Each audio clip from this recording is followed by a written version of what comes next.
E hoje é o Dia Nacional da Luta Antimanicomial, uma temática, inclusive, que precisa e muito ser debatida na nossa sociedade, né? O movimento reafirma a luta pela conquista dos direitos das pessoas com sofrimento mental e a data é importante para reforçar os direitos à liberdade, ao convívio social e ao tratamento dessas pessoas. Vamos conversar agora sobre esse tema com a de Paula Minotto, que é psicóloga, mestre em saúde coletiva e professora da Unesc. Boa tarde, de Paula, tudo bem? Oi, boa tarde, Cristina, tudo bem?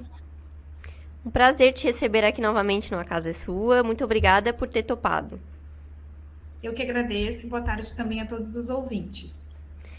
E para começar, né, o nosso bate-papo, para quem ainda não conhece o movimento, do que se trata a luta antimanicomial? Então, Cristina, esse movimento, que é um movimento que surgiu na década de 1980, ele congrega trabalhadores do campo da saúde mental, familiares, usuários dos serviços de saúde mental, e ele nasceu, né, num primeiro momento no Rio de Janeiro após uma grande crise com a demissão de vários profissionais de saúde mental Uhum. que estavam pleiteando melhoras na qualidade do trabalho e principalmente das condições das pessoas internadas em macro hospitais psiquiátricos na região do Rio de Janeiro. Essa crise fez com que muitos profissionais tenham sido demitidos, né?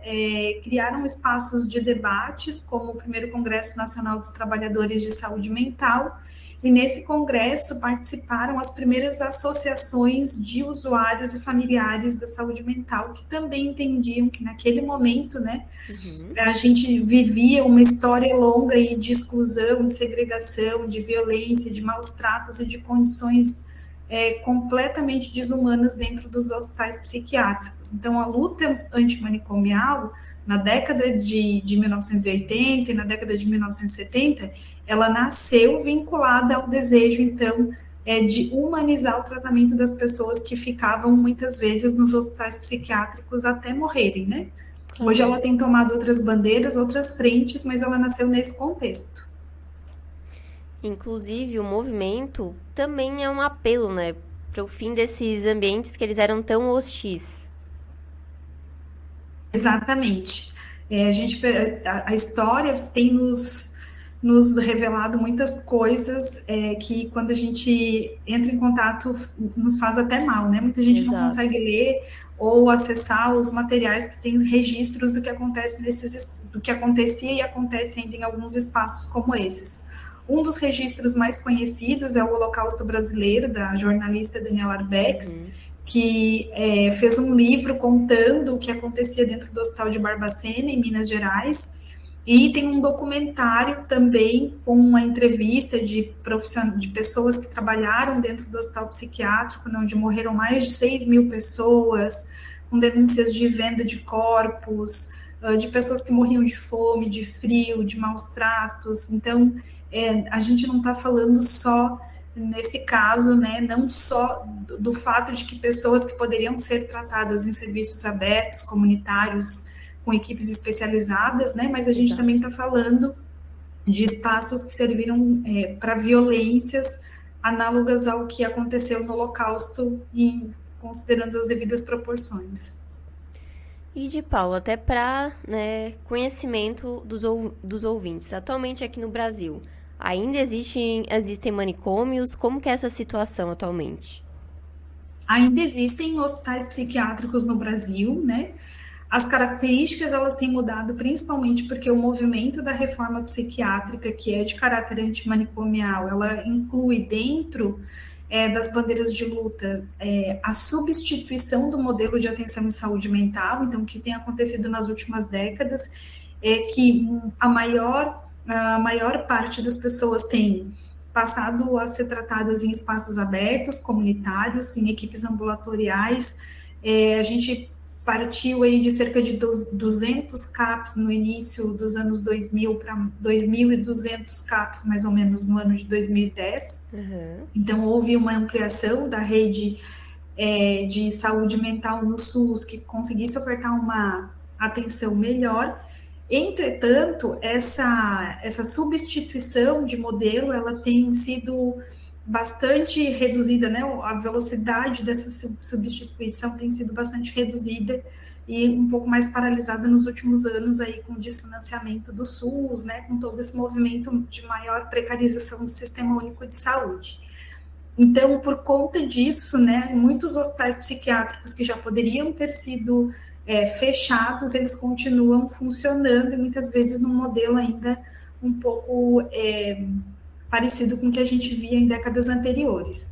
Mas ainda assim, o PNASH, que aconteceu nos anos 2000 até 2012, 2013, ele fez com que muitos desses hospitais tivessem a quantidade de leitos bastante reduzidas, porque é impossível, né, uma pessoa com transtorno mental grave, imagina alguém que tem uma esquizofrenia, um quadro mais grave de transtorno mental, ficar num pavilhão com 30, 40, 80 pessoas, como acontecia. Uhum. Então, uma das coisas que o PNASH, que é esse programa de avaliação hospitalar, fez foi qualificar, então, ou humanizar o atendimento dentro do hospital psiquiátrico, que não é o ideal, mas é uma etapa importante. E atualmente, né, o que as leis dizem sobre essa temática? O que as leis dizem atualmente é que o investimento, né, a gente tem aí a portaria 3088 de 2011, que ela vai legislar sobre a rede de atenção de saúde mental. Ela diz que o atendimento hospitalar, ele é a última opção, assim como qualquer outro quadro de saúde, né? Uhum. Então, a gente faz uma internação quando esgotou os recursos de cuidado na rede pública não hospitalar. Então, o ideal é que a gente possa atender as pessoas que têm quadros mais graves nos centros de atenção psicossocial e que a gente possa também ofertar outros cuidados em outros serviços que acompanhem as pessoas em rede, né, como o serviço de geração de renda, programa de volta para casa, quando a pessoa tem um histórico de internação longa e a família precisa se dedicar mais no cuidado desse paciente, desse usuário, né. A gente tem também,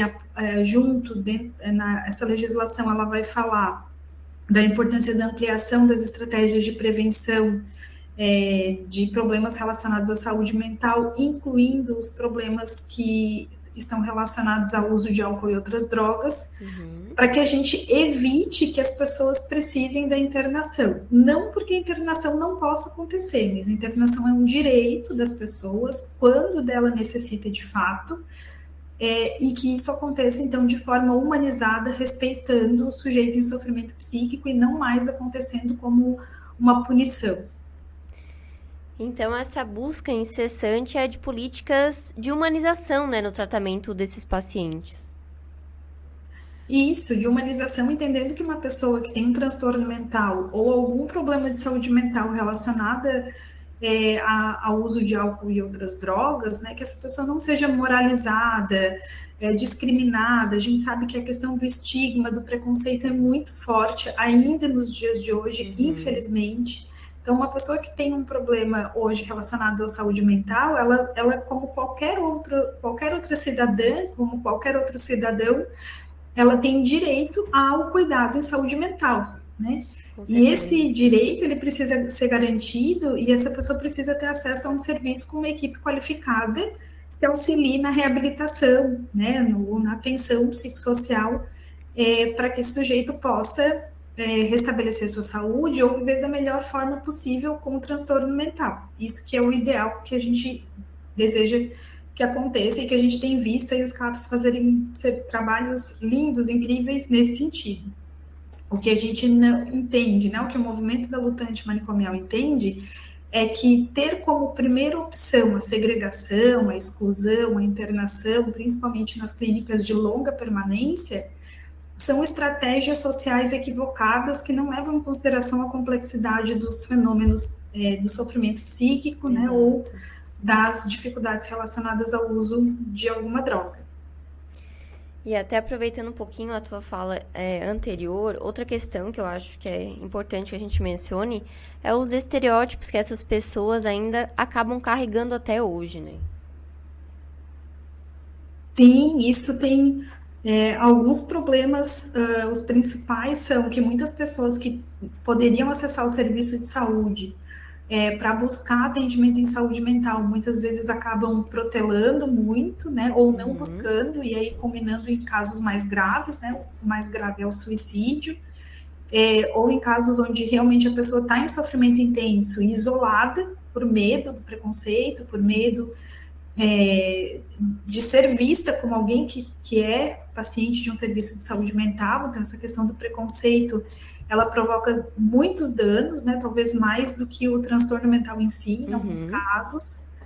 E um outro problema é o fato de que quando uma pessoa ela assume publicamente para a família, para a sociedade, né, que está em tratamento para a saúde mental, muitas vezes a sociedade acaba estigmatizando esse sujeito como alguém que tem poucas habilidades ou poucas condições de falar de si, de dizer o que sente, de ocupar espaços sociais diversos. Então, isso acaba também limitando a melhora.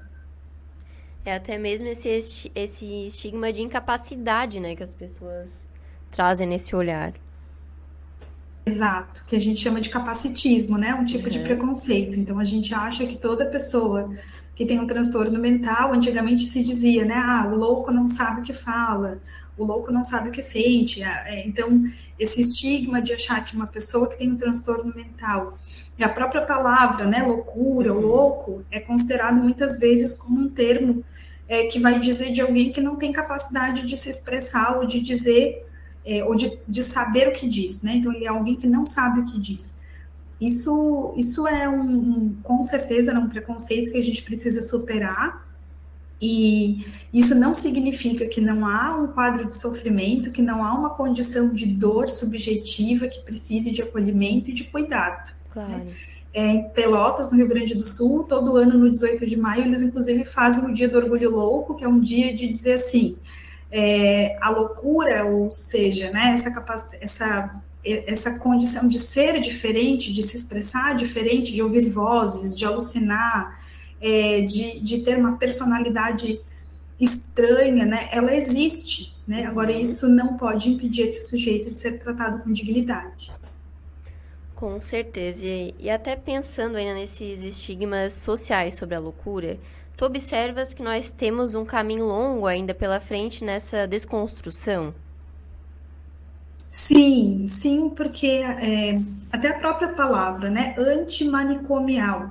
Antimanicomial não é contra o hospital psiquiátrico, não é contra a psiquiatria, né? Não, essa palavra ela não tem essa entonação de dizer que então as pessoas antimanicomiais são contra o psiquiatra. Não. Bem pelo contrário, né? Acho que o que a gente entende que é ser antimanicomial é ser contra um modo de pensar segregador, estigmatizante, que vai colocar uma pessoa com transtorno mental como alguém incapaz de poder falar de si, né? Que vai negar a possibilidade de ela ser tratada em comunidade, de ela ser tratada em território. Então, ante um modo de pensar, né? O manicômio é uma engrenagem, assim, é um modo de pensamento que faz com que a gente haja de forma preconceituosa, discriminatória e violenta. Com certeza. E apesar dos avanços que a gente observa, que ao longo dos anos, sim, temos avanços, né, nessa causa, ainda existe uma oposição que acaba dificultando, né, os avanços dessa luta em específico. Sim, a gente tem enfrentado nesse momento, né, um período de contra-reforma psiquiátrica. O que isso significa? A gente sabe que a cada governo vai colocar o seu modo de gerenciar as políticas públicas, né? E que nos últimos anos aí, né, desde 2013, desde 2015 principalmente, né, a partir de 2015, com a mudança da Coordenação Nacional de Saúde Mental, com a mudança de governo federal, a gente percebe que as políticas públicas voltadas para o campo da saúde mental e de álcool e drogas, elas tiveram uma mudança radical na forma de construir os caminhos de construção da política pública, né? Não só da saúde mental, o SUS, em modo geral, a gente tem visto muitas mudanças, mas tem algumas que afetam diretamente o campo da saúde mental. E o principal ponto, né, é a fragilidade na comunicação com os movimentos sociais, inclusive, nesse caso, mais especificamente, com o movimento da luta antimanicomial. Então, o Conselho Nacional de Saúde tinha uma cadeira de representação do movimento da luta antimanicomial que não existe no momento, né, já há alguns anos. Então, esses espaços que eram espaços de diálogo coletivo, de pensar uma política pública que partisse também da voz dos usuários, dos familiares, do movimento social, eles têm sido cerceados, e isso é uma grande perda, né? Então, a gente não tem implantação de CAPs há alguns anos no país, e a gente tem visto um reinvestimento em espaços hospitalares análogos aos hospitais psiquiátricos que a gente tem denunciado há décadas no país. Com certeza. E quais são, né, os perigos por trás dessa, vou chamar de tentativa, de retomar com os hospitais psiquiátricos aqui no nosso país? Então, o que acontece? Os hospitais, quando a gente pensa assim, vai ter uma implantação de um hospital psiquiátrico, né?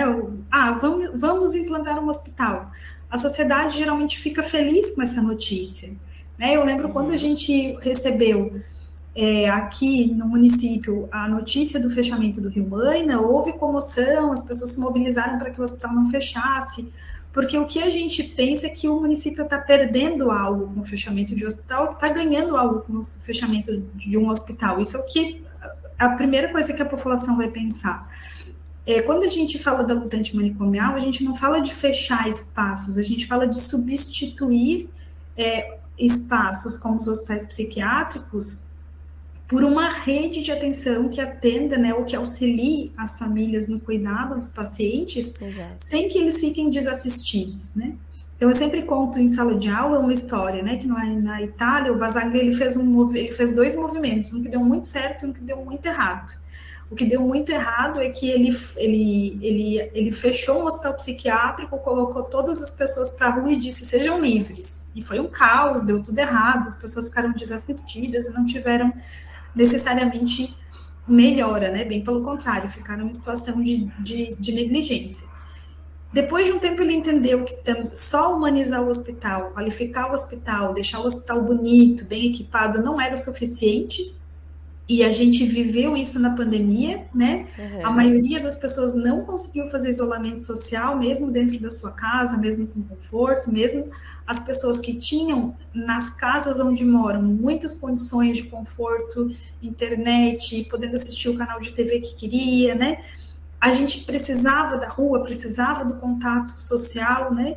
Então, não existe, né, nenhum hospital psiquiátrico, por melhor que ele seja, ele vai curar alguém, né? Ele vai ajudar a fazer uma organização social, mas ele não vai curar ninguém, ele vai melhorar sintomas, enfim, mas não vai curar ninguém. Quando a gente pensa, e eu usei esse exemplo para dizer assim, quando a gente fala de fechar um hospital psiquiátrico, a gente está falando, na verdade, de substituir ele por uma rede de serviços que coloquem tanto a família quanto os usuários como centro do cuidado, para que a pessoa com transtorno mental grave ela não tenha o seu direito à liberdade cerceada. Então, o perigo, né, é que a gente comece de novo, né, novamente, a comunidade, os moradores, as pessoas, a sociedade como um todo comece a se encantar com esse discurso da importância da volta dos hospitais psiquiátricos, porque quando volta um hospital psiquiátrico, a rede deixa de existir e alguém vai ficar, então, com a sua liberdade cerceada, e nenhum de nós gostaria de ficar em algum lugar por muito tempo presos, por mais bonito que esse lugar fosse. Com certeza, né? E pensando até mesmo aqui na nossa região, na nossa cidade, tem bastante pessoas engajadas nessa luta. Como tu observas essa movimentação por aqui? Então, a gente tem um movimento, né? O movimento hoje ele não é um movimento com uma organização extremamente sistemática, assim, não tem um cadastro, né? Eu não sei dizer quantas pessoas são do movimento da luta antimanicomial, porque eu estou desde 2001 nesse movimento, e a gente brinca que não precisa ter carteirinha, não precisa se filiar, não precisa fazer parte de nenhuma associação, né? Ser antimanicomial é, antes de tudo, ser alguém que busca entender melhor como é que funciona. Como é que eu faço para cuidar melhor do meu familiar? Como é que eu faço para ser um trabalhador de saúde mental que auxilie nesse cuidado em liberdade? Então, a gente vai se envolvendo e vai participando de uma forte conscientização social sobre esse engajamento, né? Então, para ser antimanicomial, antes de mais nada, a gente é alguém que acredita e aposta no Sistema Único de Saúde, que participa efetivamente para qualificar a rede de saúde pública e que também busca diminuir o preconceito e o estigma em relação ao campo da saúde mental. Em Santa Catarina tem uma atuação muito forte, né? Existe uma rede parlamentar em defesa da reforma psiquiátrica na UESC, uma rede em defesa da reforma psiquiátrica também no Congresso Federal, e aí eu acho que são movimentos plurais, né? Muitos movimentos que se dialogam. Então, não sei te dizer como é que é esse movimento aqui. Eu sei que a gente tem buscado de alguma forma, construir redes com outras pessoas que também lutam aí pela qualificação do SUS e da saúde mental. Inclusive, eu iria te perguntar, né, como que nós, e até mesmo agora estendo aos nossos ouvintes, nós podemos ser aliados nessa luta? Olha, bem bacana. Eu sei que os CAPs, né, todos os centros de eu nesse momento eu sou professora, sou docente na universidade, tenho alguns projetos de pesquisa, de extensão, acompanho os estágios dentro dos serviços de saúde mental, mas por esse lugar eu sei que os CAPs têm feito muitas reuniões, né, com os moradores, não, perdão, com os familiares, com os pacientes, no sentido de engajar as pessoas na conscientização sobre a redução do preconceito, do estigma. Eu sei que Criciúma também tem uma associação de usuários familiares e simpatizantes do movimento da saúde mental que podem colaborar, né? Eu acho que esses caminhos são caminhos interessantes, assim, de se apropriando, talvez, né, conversar com os CAPs, com a associação de moradores, são formas importantes de se envolver nessa luta. Até mesmo para ter mais conhecimento, né, sobre essa pauta e para trazer mais em debate também. E a gente brinca que luta antimanicomial a gente faz no mercado, na parada de ônibus, no almoço de domingo com a família, no bate-papo da esquina, quando a gente diz assim, olha, não ri da pessoa que já teve internada, né? Exato. Não segrega, não humilha, a gente sabe que o louco sempre foi motivo de piada, né? Então não faz piada com o louco, acolhe, conversa. E aí eu queria aproveitar os minutinhos que a gente tem para também fazer uma sensibilização, que esse é um momento que a gente precisa acolher principalmente crianças e adolescentes, né? Os idosos foram bastante afetados no período de pandemia, mas as crianças e os adolescentes têm enfrentado graves lutas para se readaptar ao período e ao ambiente escolar. Então, escuta, acolhimento, né? Reduzir o nível de exigência de algumas questões. A gente tem visto aí assustadoramente, né, a volta da automutilação e das tentativas de suicídio e de suicídios em adolescentes. Então, o campo da saúde mental é um tema sensível, complexo, que começa com a gente não achando que criança e adolescente não sente, que tudo que eles sentem é bobagem, por exemplo. Acho que é importante a gente fazer esse diálogo. E até mesmo para nos mantermos mais atentos às pessoas que nos rodeiam, em especial as crianças e adolescentes, como destacasse, né? Exato. E sempre pela via da escuta, do acolhimento, né? E a gente tem esse hábito de achar que a gente precisa dar um conselho, falar algo que, quando alguém faz uma queixa para a gente, né? Quando conta um problema, quando diz algo que está sendo forte na sua vida e emocionalmente falando, que a gente precisa dizer algo, né? E o que a gente precisa mais do que nunca, né? Pedir ajuda quando precisa de ajuda e acolher e escutar sem julgar quando alguém nos pede ajuda. Com certeza. De Paula, eu te agradeço muito por ter separado esses minutinhos, que eu sei que está bem corrido a tua rotina, para a gente debater e conversar sobre esse tema que ele é tão importante e necessário e que mais pessoas se engajem e que façam parte dessa corrente, né?